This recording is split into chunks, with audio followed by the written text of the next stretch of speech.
ರಾಜ್ಯದ 30 ಕಡೆ ಲೋಕಾಯುಕ್ತ ಅಧಿಕಾರಿಗಳ ರೇಡ್, ಸರ್ಕಾರಿ ಅಧಿಕಾರಿಗಳನ್ನ ಗುರಿಯಾಗಿಸಿ ದಾಳಿ ಮಾಡಲಾಗಿದೆ.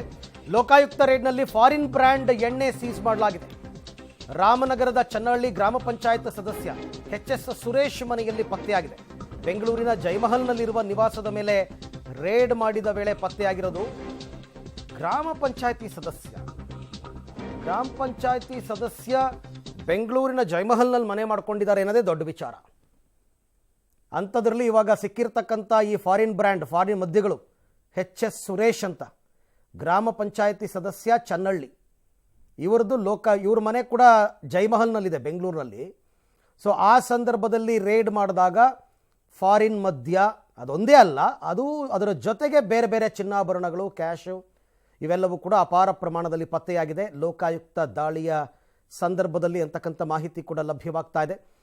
ಒಬ್ಬ ಗ್ರಾಮ ಪಂಚಾಯತಿ ಸದಸ್ಯರೇ ಈ ಮಟ್ಟಿಗೆಲ್ಲ ಆಸ್ತಿ ಪಾಸ್ತಿ ಮಾಡಿದ್ದಾರೆ ಅಂದರೆ ಮೋಸ್ಟ್ಲಿ ಬೇರೆ ಏನೋ ಇರಬೇಕು, ಇವ್ರ ಕೆಲಸ ಕಾಂಟ್ರಾಕ್ಟರೋ ಏನೋ ಆಗಿರ್ತಾರೆ. ಅದರ ಜೊತೆಗೆ ಗ್ರಾಮ ಪಂಚಾಯತ್ ಸದಸ್ಯರಾಗೂ ಕೂಡ ಕೆಲಸ ಮಾಡ್ತಾ ಇದ್ದರು. ಆಮೇಲೆ ಅದೇನು ಸರ್ಕಾರಿ ಹುದ್ದೆ ಏನಲ್ಲ, ಗ್ರಾಮ ಪಂಚಾಯತಿ ಸದಸ್ಯ.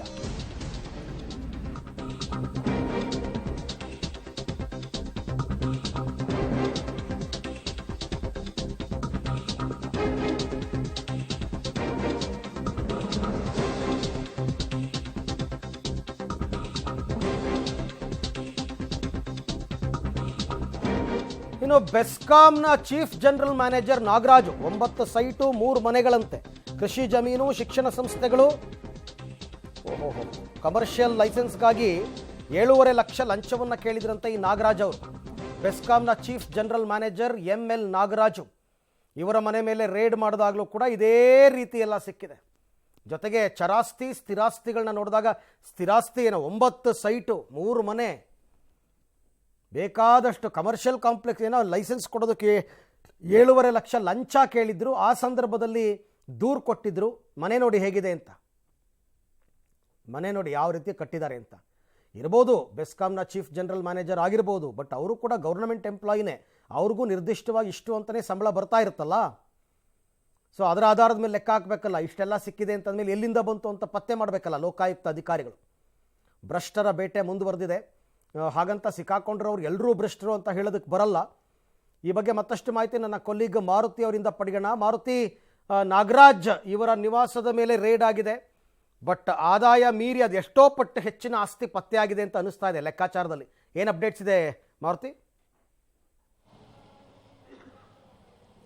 ಖಂಡಿತ ಅರವಿಂದ್, ನೇರವಾಗಿ ದೃಶ್ಯಗಳನ್ನ ತೋರಿಸ್ತಾ ಅದರ ಬಗ್ಗೆ ಹೇಳ್ತಾ ಹೋಗ್ತೀನಿ. ಇದು ಅವರ ತಂಗಿಯ ಮನೆ, Nagaraj BESCOM chief engine manager ಆಗಿರುವಂತಹ ಅವರ ತಂಗಿಯ ನಿವಾಸ ನಾಗವರಪಾಳ್ಯದಲ್ಲಿದೆ. ಇಲ್ಲೂ ಸಹ ಈಗ ದಾಳಿ ಮುಂದುವರಿಸಿರುವಂಥದ್ದು. ಬೆಂಗಳೂರು ಸೇರಿದಂತೆ ಬಳ್ಳಾರಿ ಮತ್ತು ಕೂಡ್ಲಗಿ ಒಟ್ಟು 7 ಕಡೆ ನಾಗರಾಜ್ ಅವರ ಮನೆಗಳೇನಿದೆ ಅವ್ರ ಮನೆಗಳ ಮೇಲೆ ದಾಳಿ ಮಾಡಿರುವಂಥದ್ದು. ಸದ್ಯ ಅವರು ಬಳ್ಳಾರಿಲಿ ಇರುವಂಥ ಮಾಹಿತಿ ಇದೆ. ಮತ್ತು ಇಂದಿರಾನಗರದಲ್ಲಿರುವಂತಹ ಮತ್ತೊಂದು ನಿವಾಸ, ಏನು ಬೆಸ್ಕಾಂ ಪೊಲೀಸ್ ಕ್ವಾರ್ಟರ್ಸ್ ಏನಿದೆ ಆ ಕ್ವಾರ್ಟರ್ಸಲ್ಲಿ ಅವ್ರದ್ದು ನಿವಾಸ ಇದೆ. ಅಲ್ಲೂ ಸಹ 6 ಜನ ಅಧಿಕಾರಿಗಳ ತಂಡ ಪರಿಶೀಲನೆ ನಡೆಸ್ತಿದ್ದಾರೆ. ಸಾಕಷ್ಟು ದಾಖಲೆ ಪತ್ರಗಳು ಅಲ್ಲಿ ಪತ್ತೆಯಾಗಿರುವಂಥದ್ದು. ಈ ನಿವಾಸ ಏನಿದೆ ಇಲ್ಲಿ ಸಾಕಷ್ಟು ದಾಖಲೆ ಪತ್ರಗಳ ಜೊತೆಗೆ ಹಣ ಮತ್ತು ಒಡವೆಗಳು ಇರುವಂಥದ್ದು ಸಿಕ್ಕಿರುವಂಥದ್ದು. ಇದರ ಪರಿಶೀಲನೆ ಮತ್ತು ಅದರ ಎಲ್ಲಿಂದ ಬಂದಿದೆ ಇದರೆಲ್ಲ ವಿಚಾರಣೆ ನಡೆಸ್ತಿದ್ದಾರೆ. ಜೊತೆಗೆ ದಾಖಲೆ ಪತ್ರಗಳನ್ನು ಪರಿಶೀಲನೆ ನಡೆಸುವ ಕಾರ್ಯದಲ್ಲಿ ಲೋಕಾಯುಕ್ತ ಅಧಿಕಾರಿಗಳು ಮುಂದುವರೆದಿದ್ದಾರೆ. ಜೊತೆಗೆ ಇವರು ಈ ಕಳೆದ 2 ತಿಂಗಳ ಹಿಂದೆ ಬೆಸ್ಕಾಂ ಕಚೇರಿಯಲ್ಲಿ, ಕೇಂದ್ರ ಕಚೇರಿ ಏನಿದೆ ಆ ಕಚೇರಿಯಲ್ಲಿ 7.5 ಲಕ್ಷ ಲಂಚ ಪಡೆಯೋ ಸಂದರ್ಭದಲ್ಲಿ ನೇರವಾಗಿ ರೆಡ್ ಹ್ಯಾಂಡ್ ಆಗಿ ಸಿಗಾಕೊಂಡಿದ್ರು. ಲೋಕಾಯುಕ್ತರು ದಾಳಿ ಮಾಡಿದ್ರು. ಕಮರ್ಷಿಯಲ್ ಲೈಸೆನ್ಸ್ನ ಕೊಡೋ ವಿಚಾರವಾಗಿ 7.5 ಲಕ್ಷ ದುಡ್ಡನ್ನು ಅವರ ಚಾಲಕನಿಗೆ ಕೊಡಬೇಕಾದ್ರೆ ಲೋಕಾಯುಕ್ತರು ದಾಳಿ ನಡೆಸಿ ಈಗ ಅಮಾನತಿನಲ್ಲಿ ಇಟ್ಟಿದ್ದಾರೆ. ಅಮಾನತಿನಲ್ಲಿರುವಂಥ ಅಧಿಕಾರಿ ಆ ನಂತರದಲ್ಲಿ ಪರಿಶೀಲನೆ ನಡೆಸಿದಾಗ ಸಾಕಷ್ಟು ನಿವೇಶನಗಳಾಗಿರ್ಬೋದು, ಪೆಟ್ರೋಲ್ ಬಂಕ್ ಕೂಡ ಇವರು ಹೆಸರಲ್ಲಿ ಮಾಡ್ಕೊಂಡಿದ್ದಾರೆ. 2 ಪೆಟ್ರೋಲ್ ಬಂಕ್ಗಳಿದೆ. ಜೊತೆಗೆ ಶಿಕ್ಷಣ ಸಂಸ್ಥೆಗಳನ್ನ ಮಾಡಿದ್ದಾರೆ. ಅದೇ ರೀತಿ ನಿವೇಶನಗಳನ್ನ ತಗೊಂಡು ಕೃಷಿ ಭೂಮಿಗಳು ಸಾಕಷ್ಟು ಇದೆ. ಈ ಎಲ್ಲ ಕಾರಣದಿಂದ ಈಗ ಈ ಅಧಿಕಾರಿಯ ಮನೆಗಳ ಮೇಲೆ ದಾಳಿ ಮುಂದುವರಿಸಿರುವಂಥದ್ದು. ಸಾಕಷ್ಟು ದೊಡ್ಡ ಪ್ರಮಾಣದಲ್ಲಿ ಅವ್ಯವಹಾರದಲ್ಲಿ ಭಾಗಿಯಾಗಿದ್ದಾರೆ ಅಂತ ಆರೋಪಗಳು ಕೇಳಿ ಬಂದ ಹಿನ್ನೆಲೆಯಲ್ಲಿ ಈಗ ಪರಿಶೀಲನೆ ಮುಂದುವರಿಸಿದ್ದಾರೆ. ಪರಿಶೀಲನೆ ನಂತರದಲ್ಲಿ ಇದರ ಲೆಕ್ಕಪತ್ರಗಳನ್ನೆಲ್ಲ ನೋಡಿ ಅದಕ್ಕೆ ಅವ್ರೇನು ಸ್ಪಷ್ಟನೆ ಕೊಡ್ತಾರೆ, ಇದರ ಮೂಲ ಯಾವುದು ಅನ್ನೋದನ್ನೆಲ್ಲ ತಿಳಿಸಿದ ನಂತರದಲ್ಲಿ ಇದರ ಒಂದು ವಿಚಾರಣೆ ಮುಂದುವರಿಯುವಂಥದ್ದು. ಮಾರುತಿ, ಥ್ಯಾಂಕ್ ಯು, ತಮ್ಮೆಲ್ಲ ಮಾಹಿತಿಗೆ ಧನ್ಯವಾದ.